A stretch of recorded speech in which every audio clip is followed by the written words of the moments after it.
Hello, ladies and gentlemen, this is Deja Vu, and I have one question for everyone as we head into the final game for here on the 4th day of the Heritage League, and that is, are you ready? This is going to be amazing. This is a renewal of the Holy War, Savior and Nara. If you don't know what the Holy War is, if you cannot look at these two players and know that Savior's on the left and Nara's on the right, shame on you. Shame on you. You need to go to YouTube, look up Savior Nara as soon as you can, and check out this intense, amazing rivalry. This is being called the 5th Holy War because they've played so many times and there have been so many epic series between these two in several MSLs that it's just absolutely amazing to see how this happens. They've had so many games go to the late game. Nara has won some games on some crazy cheeses. We've had elimination races between the two. Absolutely brilliant play from both of these players in this series. I believe Savior is leading. We are here on Destination, Savior at the bottom in peach and Nara at the top in red. But in particular, in 2006 in the Pringles MSL, I think it's the second MSL actually, look up the game on Sin Peaks of Baekdu between Savior and Nara, and you will get to see what really is one of the greatest games ever in PvZ in the history of StarCraft, if it's not the greatest ever. These two players are absolutely fantastic. Unfortunately, we have to look at Nara as a significant underdog in this game now, since we've got Savior, who is such an experienced player and still active. And that's right, Nara is the Dreamer Toss. He is the Lord of Dream, the Lord of Dreams. He is absolutely brilliant. And Kang Min is the greatest Protoss player of his era, or one of the greatest. I would think he's probably the best, in my opinion. Nara is just being the most entertaining with his intensely creative cheeses.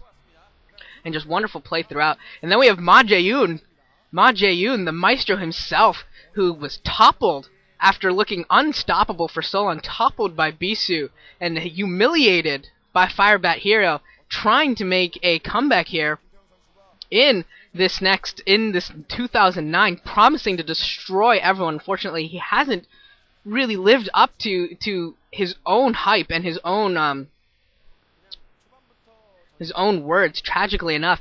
But he will get another chance here to at least give us an entertaining match in this show match. Not really a show match, actually. There's a lot of money on the line in this league. There is $30,000, I believe, goes to the winner. So that is quite impressive itself. And we are seeing Nara go for the Forge Fast expand. So we're not going to see him do any crazy cheese, even though that was his trademark when he was destroying everyone back in the day. And now we're seeing people have been fascinated with wearing crazy faces along with some quote battles. We've been seeing that all day today, and that one we had Savior with "I will destroy you" in 2009, his promise that unfortunately so far hasn't come to fruition.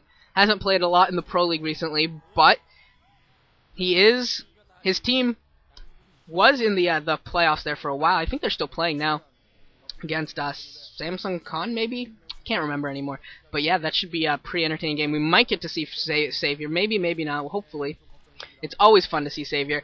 And Nara just harassing with his probe right now, doing not both players playing pretty standard. We saw Savior get down his 12 hatchery, so both these players are going to be using the modern strategies. We're not going to see any of the old school strategies that we've gotten so used to in these fights between these two players. We got very used to old school strategies, and this time we're not seeing that. And now Nara is throwing up a gateway and a cannon at his front, and hopefully this is enough to hold. Hopefully those probes are positioned well enough that they're able to block off these Zerglings, as these Zerglings might actually go for a run by here, and actually they can attack the Nexus. They have free reign over that Nexus right now, and there's going to have to be another cannon placed by Nara right now. Otherwise that Nexus is definitely going to be taking a lot of damage. And yeah, we do see the next cannon warping in, and that should be enough to ward off these Zerglings once it warps in. But until it warps in, that Nexus is definitely taking a lot of damage here. It's already down to about 600 health, and yeah, we do see Nara being very worried about it, sending some probes out to try and harass these Zerglings, and yeah, that Nexus is burning.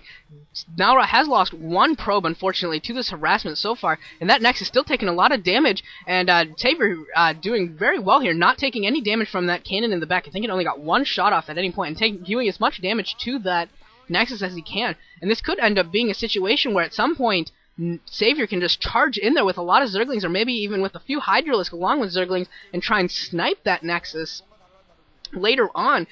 And that could be very dangerous for Nara. He has to make sure that he protects that Nexus a lot now for the next few minutes until the shields really recharge.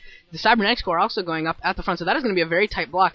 And that's going to be very, very difficult for units to pass through. Even for Nara's own units, he might be forced to blow up that gateway at some point when he wants to move out, because Dragoons are certainly going to have to go through his own mineral line, and that is just a pathfinding nightmare in StarCraft, and not something you really want to do unless you have to. Savior has to down a third hatch as well at the 8 o'clock position. But yeah, he's going to have to destroy that gateway, I have to think, at some point, which is very unfortunate that that's how his placement ended up happening. I don't know if that was his strategy, is just to go for what is almost a complete wall off, because that wall is going to be very, very difficult for anything to really pass through.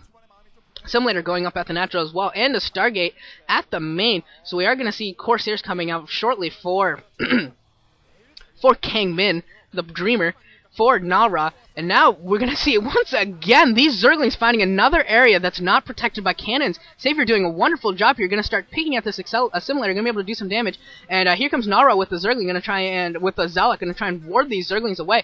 But Nara's got to be careful, because with only one Zergling, those Zerglings might actually, with only one Zealot, those Zerglings might actually be able to destroy that Zealot. And actually, these Zerglings almost have the Assimilator down. That Assimilator only has about 20 health left. That Assimilator goes down. That's 100 wasted minerals and a whole lot of time until the second gas can get up and running again for Nara. Savior doing a wonderful job here. Nara looking a little bit sloppy with his cannon placement, not putting them at the optimal positions, and not really really taking damage that he shouldn't have to take. And his second gas is going to be highly delayed, which is never a good thing when you have when you're going for this Forge Fast Expand. You really need the gas from that second base, from that early second base, in order to get your tech up, in order, whatever he decides, the Corsairs, along with whether he goes for DTs, Reavers, or anything, he really needs to get that gas. And we are going to see Templar Archive, so this should be for DT, so we should be seeing some Corsair DT work. This Corsair might actually be able to pick off an Overlord here if it doesn't decide to scout first. It is going to decide to scout first. And Savior actually going for 5-hatch Hydra here. I gotta think a lot of these eggs are actually going to be Scourge popping out for that Spire in order to deal with some of these Corsairs, because he has no other anti-air. And Nara's going to be very careful with this Corsair, because those eggs have to pop very soon. And no, they are drones. They are not Scourge yet. Savior has not produced any Scourge yet that I can see on the map, unfortunately.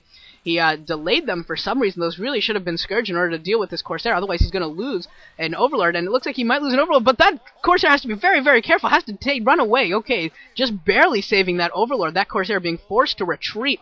And going to have to go all the way home. He's going to have to be careful, Nara is. I don't know if he has enough distance in order to just let them run. He might have to do some of that 45-degree angle running away that we see from Protoss players with their Corsairs. And yes, we did see that. And finally, the Scourge back off as they near the cannons.